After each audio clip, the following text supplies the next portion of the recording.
I don't give two shits that families are being separated if somebody's getting deported. I actually find it hilarious. It's hard to think that if his papers hadn't been properly filed by my parents, my white adoptive parents, he would have been one of those violent drug dealers that Trump and his friends and most of our white adoptive family would have cheered for his deportation.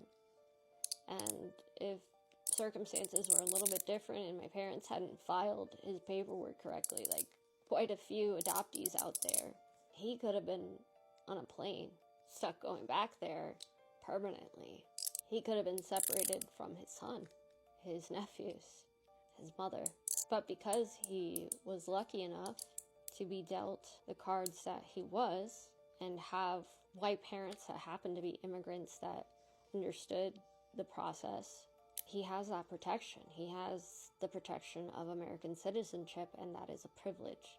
And he has been given a second chance, a third chance. He is given this opportunity to stay sober and work for a better life for him and his son.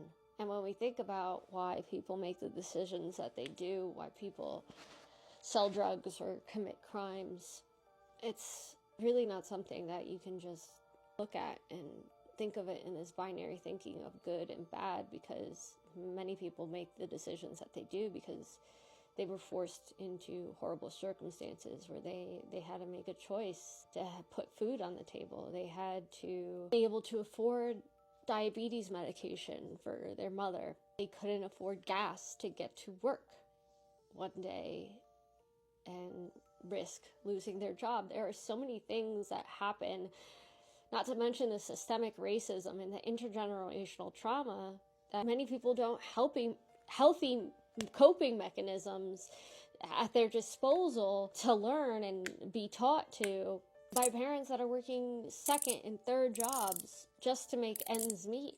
But the Cheetos government right now wants to paint Latinos as these evil criminals that don't care, that are hurting people, when the reality is that he's no different. He is a felon.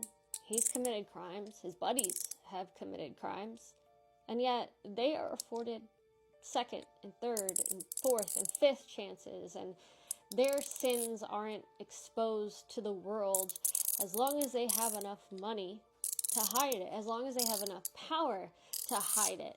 And they don't fear being picked up on the way to work. They don't fear their children being used as pawns to get them to come and pick them up at school so they can be taken away, simply because they were lucky enough to be born here. And that privilege is something that we need to acknowledge here.